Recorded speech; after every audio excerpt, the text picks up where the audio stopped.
Hello everyone, welcome to my channel. कैसे हैं आप? आई होप आप सभी अच्छे होंगे। आज के इस वीडियो में हम बात करेंगे गुरु नानक देव यूनिवर्सिटी की।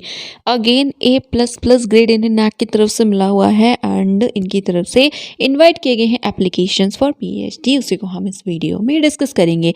तो सबसे पहले आप इनका ऑफिशियल वेबसाइट पर विजिट करेंगे जो कि है online.gndu.ac.in। ओके, लिंक आपको डिस्क्रिप्शन में मिल जाएगा।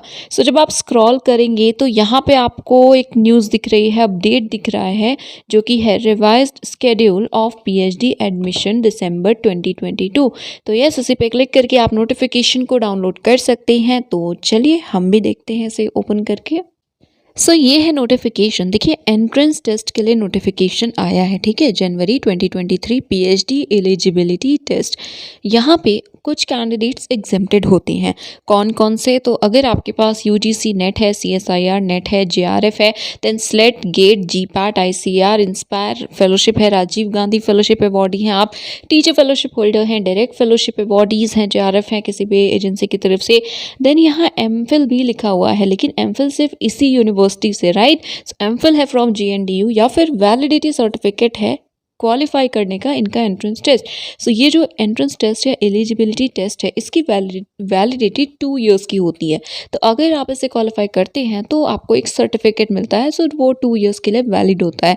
तो अगर आपने लास्ट जो भी 2 इयर्स हैं उनमें किया हुआ है क्वालिफाई एंड सर्टिफिकेट है, तो आप भी ऑब्वियसली एग्जेम्प्टेड हैं, राइट। तो यस, इनमें से कोई भी क्वालिफिकेशन है तो आप एग्जेम्प्टेड तो हैं। टेस्ट नहीं देना बट अप्लाई करना। ये लिखा है that above mentioned candidates are required to apply करेंगे, बट हाँ, आप एग्जेम्प्टेड हैं। एक बात ध्यान रखिएगा, MPhil और किसी यूनिवर्सिटी वगैरह से किया है तो आप एग्जेम्प्टेड नहीं है। ओके, यस, उसके बाद स्क्रॉल करेंगे तो यहाँ पे कुछ बेसिक इन्फॉर्मेशन है जो कि सेम है, दैट स्टूडेंट जिन्होंने इनमें से कोई एग्जाम क्वालिफाई किया हुआ है तो आप एग्जेम्प्टेड हैं PhD एलिजिबिलिटी टेस्ट से, राइट। एंड बाकी यहाँ पे फेलोशिप जो डायरेक्ट अवॉर्डीज़ हैं वो वैसे सेशन में कभी भी इनरोलमेंट करा सकते हैं। बेसिकली JRF है, फेलोशिप मिलनी है तो आप कभी भी इनरोलमेंट करा सकते हैं, ऐसा यहाँ पे मेंशन किया गया है। नाउ एलिजिबिलिटी टेस्ट या PhD प्रोग्राम के लिए रिक्वायरमेंट क्या है? मास्टर्स डिग्री होनी चाहिए 55% मार्क्स के साथ। अगर ऐसा है तो आप एलिजिबल हैं। नेट गेट मैंडेटरी बिल्कुल भी नहीं है, क्योंकि of course entrance test conduct करवाया जाएगा।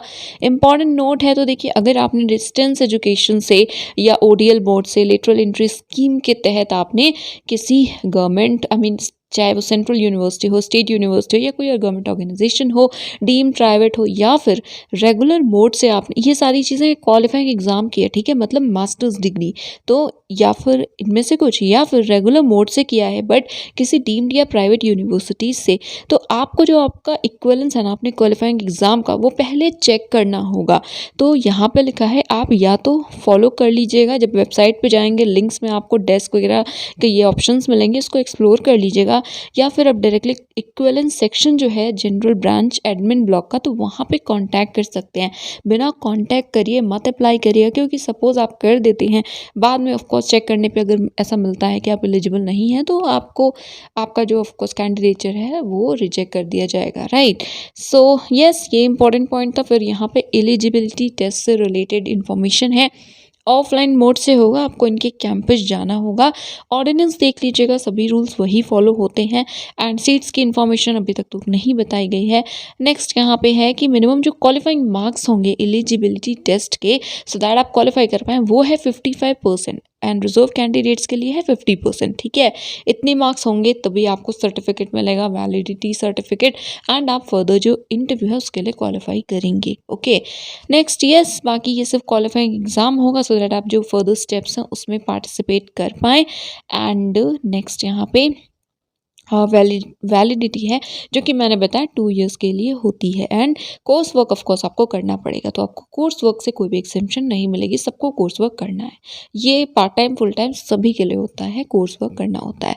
सिलेबस क्या होगा? तो UGC नेट का जो भी सिलेबस होता है आपके सब्जेक्ट का, वही फॉलो किया जाएगा। और अगर आपके सब्जेक्ट का नेट ही नहीं होता है, उस केस में जो इस यूनिवर्सिटी का सिलेबस है PG का, उस आपके सब्जेक्ट का वही सिलेबस फॉलो होगा। क्वेश्चन पेपर 2 पार्ट्स होंगे। जो पहला पार्ट होगा वो सभी के लिए कॉमन होगा। 25 उसमें एमसीक्यूज होंगे, general awareness and mental ability के, एंड 25 मार्क्स का पेपर होगा। ये पार्ट होगा।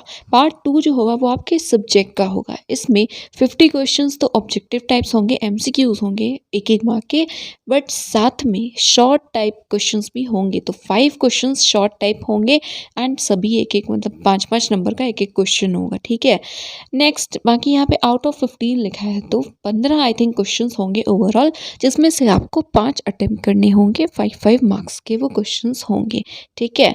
सो इसके बाद यहाँ पे आप देख सकते हैं फर्दर डिटेल्स हैं। तो लास्ट डेट जो है वो अभी 12 जनवरी है, 12 जनवरी तक आप अप्लाई कर सकते हैं। जो टेस्ट है एंट्रेंस है वो 17 जनवरी को होगा। कहाँ होगा? GNTU कैंपस में होगा। उनका जो लेक्चर थिएटर कॉम्प्लेक्स है नियर केमिस्ट्री ब्लॉक, वहाँ पे 10:30 बजे सुबह से लेकर के 1 बजे तक, ठीक है। काउंसलिंग कब है? तो देखिए एंट्रेंस होगा, उसके बाद काउंसलिंग होगी जो कि होगी 24 जनवरी, 24 जनवरी को। अब सब्जेक्ट्स की बात करते हैं तो थोड़ा ये भी कैच है। देखिए सबसे पहली बात कि एंट्रेंस टेस्ट किस किस सब्जेक्ट में होगा, तो एग्रीकल्चर है, then apparel and technology, biotech, botany या इन्वायरमेंटल आई थिंक साइंस होगा। Next chemistry, computer engineering and technology, electronics, food science, Hindi, human genetics, law, molecular biology and biochemistry, pharmaceutical sciences, physical education, physics, planning, sports sciences and medicine, and last है mechanical engineering, right. इन सभी subjects में entrance होगा। Next देखिए JRF या ये सारी जो क्वालिफिकेशन है, अगर ये आपके पास है तो आप किस किस डिपार्टमेंट के लिए एलिजिबल हैं। तो यहाँ पे देखिए ज़्यादा डिपार्टमेंट है, तो कुछ डिपार्टमेंट्स ऐसे हैं जिनमें एंट्रेंस नहीं हो रहा है, जिनकी तरफ से एंट्रेंस कंडक्ट नहीं करवाया जाएगा, ठीक है। तो इनमें से 26 ऐसे टोटल डिपार्टमेंट्स हैं। तो अगर आप नेट हैं, JRF हैं या और कोई क्वालिफिकेशन है तो आप इन डिपार्टमेंट्स के लिए एलिजिबल हैं। So agriculture is there, then apparel and technology, biotech, then botany is there, chemistry, computer engineering, CS, economics is there, then electronics technology, food science, then Guru Nanak studies है, religious studies, then Hindi, human genetics, law, mechanical, microbiology, then molecular biology and biochemistry, music, pharmaceutical sciences, physical education, physics, planning, political sciences, school of Punjabi studies, sports sciences and medicine, and university business school. तो आपने देखा ना 26 हैं जिसमें आप eligible हैं net JRF candidates, and 18 हैं जिसके लिए एंट्रेंस टेस्ट होगा। तो यस बाकी अगर एंट्रेंस आपके सब्जेक्ट का नहीं हो रहा है एंड आपके पास नेट नहीं है तो ध्यान रखिएगा इन 26 में अगर वो सब्जेक्ट है तो अप्लाई मत करिएगा, राइट। एनीवे तो यस उसके अलावा नोट में पॉइंट है दैट MPhil कैंडिडेट जो और यूनिवर्सिटीज़ के हैं वो एग्जेम्प्टेड नहीं है। बाकी ऑर्डिनेंस को पढ़ लीजिएगा जो कि वेबसाइट पे अवेलेबल है। तो ये कुछ इन्फॉर्मेशंस थी जो कि इम्पॉर्टेंट थी, तो सारी कवर करने की कोशिश किया। बाकी कोई इशू है so do let me know that in the comment section below, and please subscribe the channel, please share the video. Thank you so much for watching this video.